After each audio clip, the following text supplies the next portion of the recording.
नमस्कार, हमारी खास पेशकश में आपका स्वागत है। आपके साथ मैं दीपेश बरकले। क्या शिवराज सरकार पूरा कर पाएगी अपना कार्यकाल? क्या कांग्रेस फिर लौटेगी सत्ता में? क्या होगा बीजेपी में सिंधिया का हाल? उपचुनाव के नतीजे लिखेंगे सूबे की तकदीर। चुनाव की तारीखों का ऐलान भले ना हुआ हो, लेकिन सियासत शुरू हो चुकी है। किसने कहां कितना दम दिखाया है, किसकी वजह से कौन बगावत के मूड में आया है। चुनावी चकल्लस में हर दिन दिखाएंगे आपको कहां है घमासान की तैयारी, कहां है किसकी दावेदारी। जनता का दिल जीतने की लड़ाई में कौन किस पर भारी।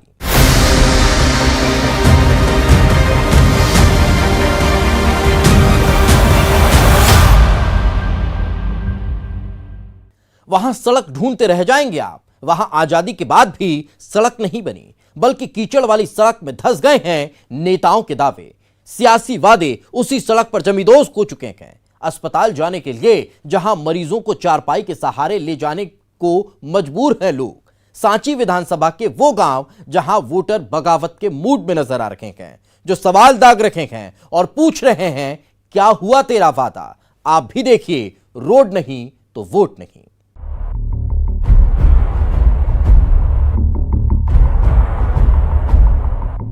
ये तस्वीर देखिए, ये बेबसी देखिए, ये मजबूरी देखिए, कीचड़ में धंसे वादों को देखिए। ये उन गांव के लोगों का दर्द है जिनके लिए एक आदत रोड बनने का सपना लगता है सपना ही रह जाएगा।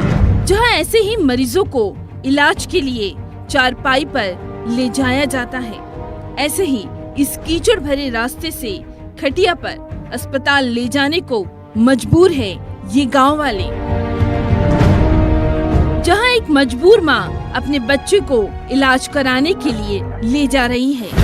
ज्यादा दूर की तस्वीर नहीं है ये। सांची के नजदीक भोपाल विदिशा रोड से 5 किलोमीटर दूर बसे सेमरा पंचायत के 3 गांव के ये हालात है। दिक्कत ये आ रही है, कीचड़ हो जाती है, मरीज सब ढोर बैल सबकी परेशानी आती है। कोई बीमार हो जाता है, आप किस तरह से उसको अस्पताल ले जाते हैं? 5-6 आदमी इकट्ठे होकर खटिया पे ले जाते हैं। पढ़ने लिखने में वाले बच्चों को दिक्कत कंधों पे बिठा के स्कूल छोड़ के आते हैं सब। और क्या समस्या आ रही? समस्या यही है रोड की साहब। जहां केमखेड़ी, वनखेड़ी, सेमरा गांव की वोटर ने इस बार ऐलान कर दिया है कि रोड नहीं तो वोट नहीं। जो कोई कना से रोड डलवा देगा उसको जिताएंगे। हम वादा कर लेते हो, बस कहते जिता रहा है और बस। जनप्रतिनिधि क्या कहते हैं आप? कुछ नहीं कहते, रोड डालते ही नहीं है। तो वादा कर रहा है सब, पैसे भी निकल जाते, स्टे लगा देते। हर 5 साल में नया विधायक आता है, कोई सुनवाई नहीं है। इस बार रोड बनेगा तो वोट मिलेगा, अन्यथा नहीं मिलेगा। कितनी समस्या होती है आपको? पूरे 4 महीने बहुत बेकार कंडीशन हो रही है। गांव वालों का कहना है कि उनके लिए बारिश के 4 महीने बड़ी परेशानी लेकर आते हैं। जहां इन गांव से अस्पताल 6 से 7 किलोमीटर की दूरी पर है और ऐसे ही उन्हें रास्ता पार करना पड़ता है। आरोप तो ये भी है कि न तो प्रशासन की नींद कभी टूटी, न अधिकारियों ने कोई सूद ली। कई बार गाँव वालों ने गुहार लगाई, लेकिन उनके हिस्से में जो आया वो आप देख लीजिए। हमें रोड नहीं है, परेशानी है कि नदी पड़ रही है, पैर से विकलांग है, बच्चा परेशान है, बीमार है। खटिया पे कोई परेशानी है कि ले जावे लायक नहीं है, कोई खटिया पे ले आते हैं और हम अकेले हैं, हम डुकरा डुकरी। बात की रोड नहीं है? रोड 2-3 जगह अधिकारियों से बात की आपने? करी है कि शिकायत करी, 2-3 साल करी, 2-3 साल तो हो चुकी। कब से रह रहे हैं आप यहाँ पर? हमें तो जिंदगी हो गई, हमारे बाप बूढ़े ही मर गए। अब जरा सोचिए कितनी मुश्किलों को पार करना होता है इन गांव वालों को। जहां 3000 की आबादी वाले इन गांव में बच्चों के लिए पढ़ाई करना बेहद मुश्किल हो जाता है। स्कूल की राह आसान नहीं, इलाज के लिए अस्पताल की दौड़ हो या फिर दूसरे जरूरी काम, विदिशा और भोपाल तक जाने में भी बारिश में इनके पसीने छूट जाते हैं। हाँ कर देते हैं बस। हाँ कर ले, वो काम करेंगे, तुम्हारा रोड बनवाएंगे। फिर कुछ भी नहीं होता, फिर तो देखते ही नहीं है। कि क्या हो रहा। 2018 विधानसभा चुनाव में सांची विधानसभा सीट से कांग्रेस के प्रभुराम चौधरी जीते थे, लेकिन एमपी में जो सियासी सीन बदला वहां प्रभुराम चौधरी बीजेपी के हो गए। सियासी सीन तो बदल गया, लेकिन वोटर पूछ रहे हैं कि इन गांवों की तस्वीर बदलेगी क्या। बस ये करने वाले हैं साहब, रोड डलेगा, जो डलवागा उसके पीछे खड़े रहेंगे। किसको जिताएंगे इस बार यहाँ से? जो रोड डलवागा उसको जिताएंगे। रोड बनेगी या नहीं, इनके हालात सुधरेंगे या नहीं, क्या ऐसे ही कीचड़ से होकर इन्हें गुजरना पड़ेगा? ये लोग सवाल उठा रहे हैं कि आखिर इन्हें सड़क कब नसीब होगी। इन गांवों का ये मुद्दा सबसे अहम है, जहां हर बार चुनाव में नेता आते हैं और सड़क बनाने के वादे के साथ अपने विजय रथ पर निकल जाते हैं। यही तो लोग कह रहे हैं, लेकिन अब तो सांची विधानसभा के गांव के ये वोटर्स बगावत के मूड में नजर आ रहे हैं। जब तक रोड नहीं तब तक वोट नहीं के ऐलान के साथ। अब सवाल है कि रोड के आधे अधूरे वादे में सियासी पार्टियों की जीत की राह आखिर कितनी आसान होगी। रायसेन से देवराज दुबे के साथ bureau report, news 18 Madhya Pradesh Chhattisgarh. Mission Gwalior Chambal का काउंटडाउन शुरू हो चुका है। सवाल है कि क्या इस तैयारी से कांग्रेस नेताओं के दिल की धड़कन तेज हो चुकी है। ग्वालियर चंबल में 3 दिन का मेगा शो क्या बन जाएगा दल बदल का सबसे बड़ा इवेंट, जहां सिंधिया की होने जा रही है धमाकेदार एंट्री। बीजेपी कर रही है 10,000 कांग्रेसी कार्यकर्ताओं के बीजेपी में शामिल होने का दावा। पहले मिशन मालवा और अब महाराज की ग्वालियर चंबल दौरा। इस रणनीति की कांग्रेस ढूंढेगी कौन सी काट?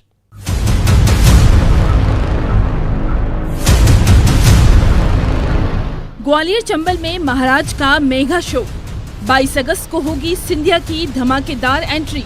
ग्वालियर चंबल में 22 अगस्त से 24 अगस्त का दल बदल इवेंट क्या मिशन चंबल में बीजेपी के लिए मील का पत्थर साबित होगा?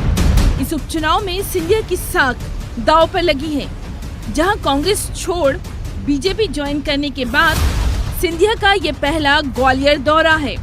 जाहिर सी बात है, 27 सीटों के उपचुनाव में जिसने ग्वालियर चंबल का रण जीत लिया, समझो सत्ता की चाबी उसके हाथ लग गई। यानी मिशन 16 की जंग सबसे अहम है। और ग्वालियर चंबल में होने जा रहे बीजेपी के मेगा शो में बीजेपी के कई दिग्गज शामिल होंगे। ग्वालियर चंबल संभाग में कांग्रेस के पैरों के नीचे से जमीन खिसक चुकी है और कांग्रेस को अभी इस बात का एहसास तक नहीं हो रहा। उनका अहंकार इस बात को उजागर करता है।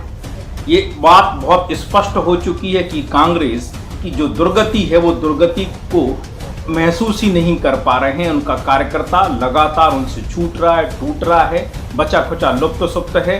और यही हालत रही तो निश्चित तौर पर पूरे मध्य प्रदेश में कांग्रेस विपक्ष के नाते भी अपनी अस्तित्व को बचाने में नामुमकिन जैसी स्थिति बन जाएगी। ग्वालियर चंबल इलाके में कांग्रेस की 10,000 कार्यकर्ता पार्टी छोड़ रहे हैं और इसके लिए बीजेपी ने 22 अगस्त से सदस्यता ग्रहण समारोह रखा है।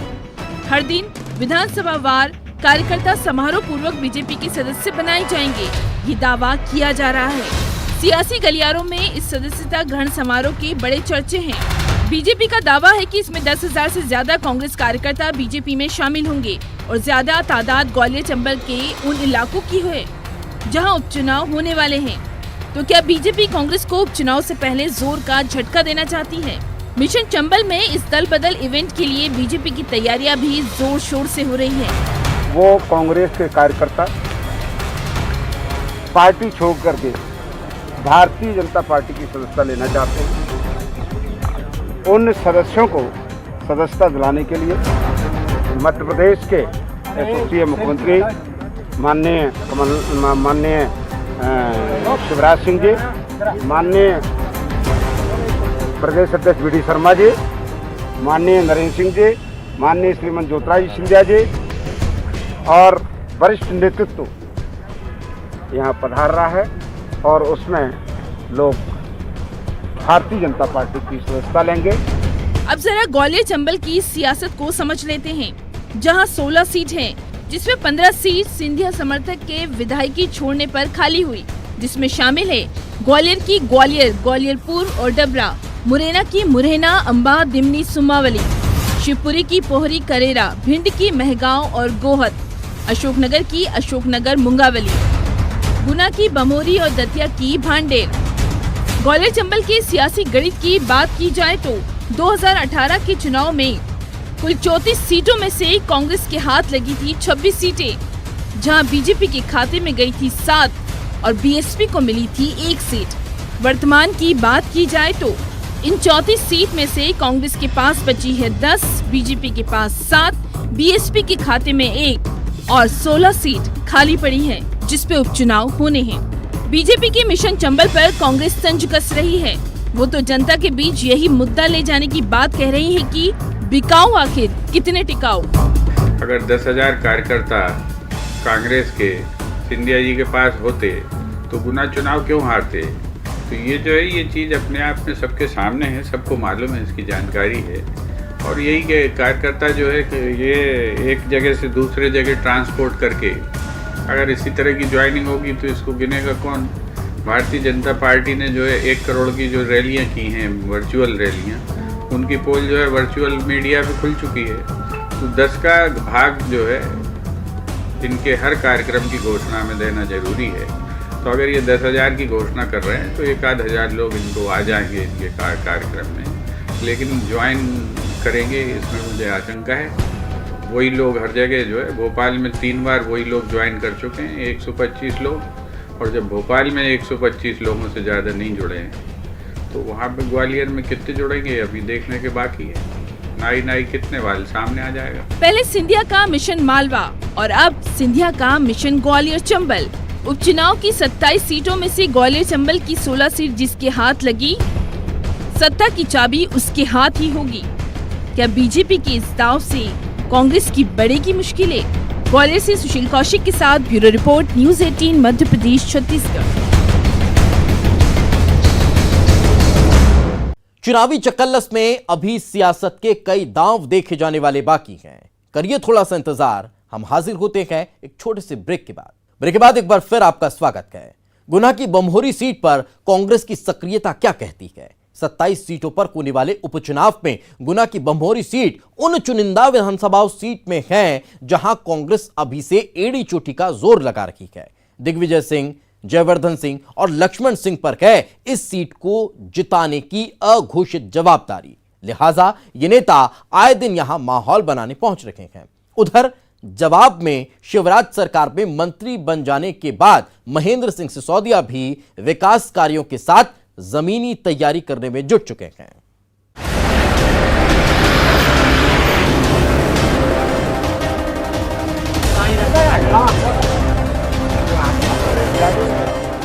बरसात के दिन कोरोना का संक्रमण, चंद महीनों पहले तक सरकार में मंत्री बने सत्ता का सुकून ले रहे नेता भी अब भोपाल से ज्यादा वक्त गुना में गुजार रहे हैं। पूर्व मंत्री जयवर्धन सिंह इस बार जब बमौरी सीट के दौरे पर आए तो कार्यकर्ताओं को ये भरोसा दिलाने कि कांग्रेस सत्ता में वापसी कर रही है। 15 महीने की सत्ता खो देने के बाद अब कांग्रेस के लिए यूं भी सबसे बड़ी चुनौती अपने उस कार्यकर्ता की उम्मीद बनाए रखने की है जिसने पूरे जी जान से 2 साल पहले कांग्रेस की 15 साल का वनवास खत्म किया था और पार्टी को सत्ता दिलाई थी। जनता ने 20 महीने पहले कांग्रेस पार्टी की सरकार पूरे मध्य प्रदेश में बनाई थी और आज जो स्वार्थी लोग जिन्होंने जनता के मत के साथ गद्दारी की है, जब वो मैदान में वापस आने वाले हैं उस उपचुनाव में भाजपा के टिकट पर, उनको आम जनता माफ नहीं करेगी, उनको भारी मतों से हार मिलेगी और पुनः कांग्रेस पार्टी जिसको भी टिकट देती है वो यहाँ पर विधायक बन के आएगी। इलाकेवार देखें तो गुना की बमौरी सीट दिग्विजय के खाते में आती है, लिहाजा यहाँ कांग्रेस को चुनाव जिताना उनकी अघोषित जवाबदारी है। दिग्विजय खुद मैदान में भले नहीं आते, लेकिन जयवर्धन पूरे समय यहां मोर्चा संभाले हुए हैं और कांग्रेस से बमौरी में संभावित उम्मीदवार KL अग्रवाल भी जनसंपर्क के लिए अपनी जमीन मजबूत करने में जुटे हुए हैं। KL अग्रवाल ने हाल ही में कांग्रेस की सदस्यता ली है। उधर मंत्री महेंद्र सिंह सिसोदिया भी मौके की नजाकत को समझ रहे हैं। लिहाजा लगातार क्षेत्र में विकास कार्यों के जरिए ये संदेश देने की कोशिश कर रहे हैं कि बमौरी में बदलाव केवल बीजेपी ही लाएगी। ऐसा है, भारतीय जनता पार्टी की सरकार बनी है और भारतीय जनता पार्टी के जो भी प्रत्याशी मैदान में आएंगे बमौरी से, जो घोषणा भारतीय जनता पार्टी करेगी वो जीतेगी। भाजपा का कार्यकाल लोगों ने देखा है, भाजपा की करनी और कथनी में कोई अंतर नहीं होता, कांग्रेस की कथनी और करनी में बहुत अंतर होता है। कांग्रेस के चाहे कोई नेता यहाँ जयवर्धन सिंह जी है, यहाँ दिग्विजय सिंह जी है यहाँ, लेकिन भाजपा बमौरी में जीतेगी। कैबिनेट मंत्री महेंद्र सिंह सिसोदिया की गिनती भी सिंधिया के बेहद करीबियों में होती है। लिहाजा गुना की बमौरी सीट पर सांवेर की तरह दिग्गजों की साख दांव पर है। हालांकि सियासी तमाशे देख रही जनता अभी कोई इशारा नहीं दे रही, नतीजे ही बताएंगे किसके साथ खड़ा होता है वोटर। गुना में विकास दीक्षित के साथ bureau report, news 18, Madhya Pradesh, Chhattisgarh. कौन होगा उम्मीदवार? क्या नेपा नगर में आएगी विकास की बयार? वोटर किससे लगाएंगे आस? नेपा नगर में सियासत हो रही है फुल, क्या विकास हो गया है गुल?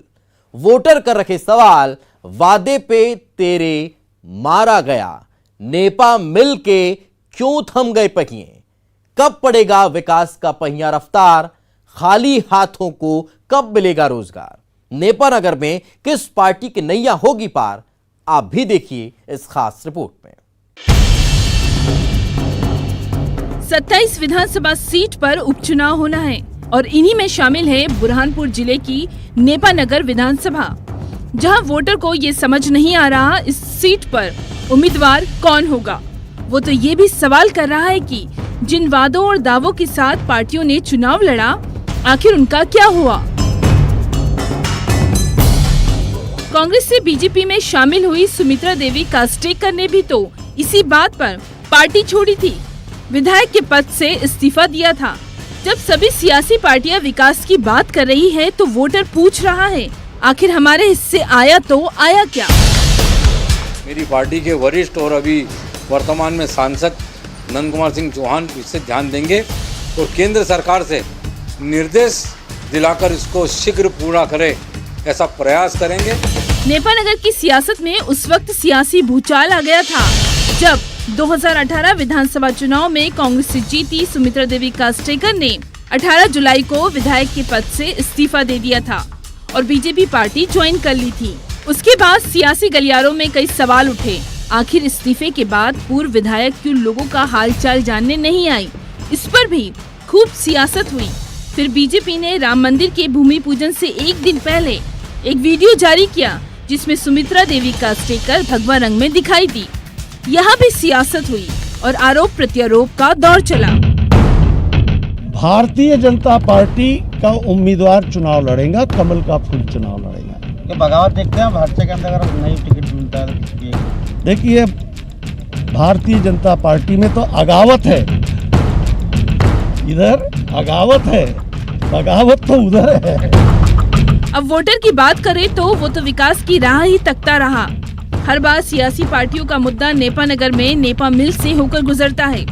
इस सीट में जीत का रास्ता भी यही नेपा मिल है। इसके पहले नेपा मिल के लिए आंदोलन छेड़ा था और हमने अच्छे स्तर पे उसके लिए काम किया था, उसके लिए पैसा भी सैंक्शन हुआ था, लेकिन सारे काम जो चीज़ें होती जा रही है वो सारी चीज़ें खराब होती जा रही है। अभी नेपा लिमिटेड की स्थिति भी अभी बहुत ही जर्जर है, कोई भविष्य नहीं दिख रहा है उसका कि आगे क्या होगा, कब स्टार्ट होंगी, कैसे होगा। अगर नेपा मिल ही सुचारू रूप से चालू हो जाए तो यहाँ के कई युवाओं को रोजगार यहाँ पर मिल सकता है। पैकेज मिला हमको 469 करोड़ का अभी लेटेस्ट 2018 में, अक्टूबर 2018 में, तो उसमें से हमारे को 469 करोड़ में से मशीन का काम करना है, DIP का काम करना है, ET प्लांट का काम करना है, पावर हाउस का काम करना है, DM प्लांट का काम करना है। तो लगभग सभी कार्य अपने अपने प्रगति पर है और गवर्नमेंट की तरफ से हमें अक्टूबर तक की डेडलाइन दी गई है कि काम कंप्लीट करके एक मशीन अक्टूबर तक हमको चलाना है। परंतु हो सकता है 1-2 महीने लेट हो जाए, तो लगभग फिर भी दिसंबर तक कंप्लीट होने की संभावना है। एशिया का सबसे बड़ा अखबारी कागज का कारखाना जो अपने सबसे बुरे दौर से गुजर रहा है, नेपा लिमिटेड, जहां 2006 में कागज का प्रोडक्शन बंद हुआ था। फिर यहाँ रिवाइवल पैकेज लाया गया, नेपा मिल के लिए जन आंदोलन भी हुए।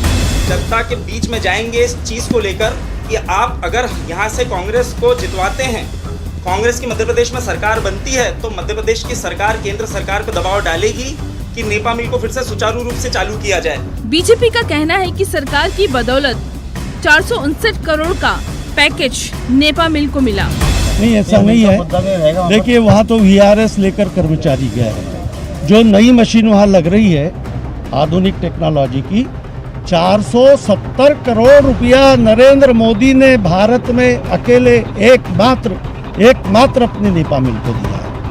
अब वो प्रोजेक्ट का जो रिन्यूअल का काम है, थोड़ा विलम्ब उसमें कुछ मैनेजमेंट की कमजोरी के कारण भी हुआ। पुराने CMD रिटायर हो गए, नए आई नहीं, और लॉकडाउन आ गया। ऐसे कई कारणों से प्रोजेक्ट पीछे पिछड़ा है, लेकिन वो तेज गति से आगे बढ़े। 470 करोड़ रुपए मिले। नेपा मिल में मशीनों के नवीनीकरण के बाद यहाँ सैकड़ों बेरोजगारों को रोजगार मिल सकता है। बेरोजगार युवाओं का तो ये भी कहना है यहाँ एग्रो इंडस्ट्री की संभावना है, जिसकी ओर भी ध्यान नहीं दिया गया। केला अनुसंधान प्रोजेक्ट भी अधर में ही है। हायर एजुकेशन के लिए बाहर जाने वाला युवा बाहर ही काम धंधों में लग जाता है, क्योंकि नेपा नगर में उसके हाथ सिर्फ वादे ही लगते हैं। ये आरोप भी सुन लीजिए। उनका घर छोड़ने का कारण क्या है? क्योंकि यहाँ पर रोजगार नहीं है। यहाँ पर बिल्कुल भी, हम खुद जितने यहाँ पे खड़े हैं, इनमें से कई लोग नेपा नगर से बाहर हैं, सिर्फ इसलिए कि यहाँ पर रोजगार की कोई सुविधा नहीं है। हम लोगों को हमारे माता पिता से दूर होकर, जैसे हम लोग 12th पास करते हैं तो फिर जो भी हायर एजुकेशन बाहर लेकर और वहीं पर जॉब करनी पड़ती है, क्योंकि यहाँ पे किसी भी प्रकार की कोई सुविधा नहीं है। सियासी पार्टियां जीत हार के दावे में मशगूल है। वादे गुल और सियासत नेपा नगर में फुल हो रही है। पूर्व विधायक कहाँ है ये किसी को नहीं पता। नेपा नगर में उम्मीदवार कौन होगा ये किसी को नहीं पता। अब वोटर कह रहा है किससे आस लगाए। क्या नेपा नगर का वोटर खुद को ठगा सा महसूस कर रहा है? बुरहानपुर से शारिक अख्तर के साथ bureau report, news 18 Madhya Pradesh Chhattisgarh. इसी के साथ हमारी इस खास पेशकश में आज फिलहाल इतना ही। दीजिए इजाजत, नमस्कार।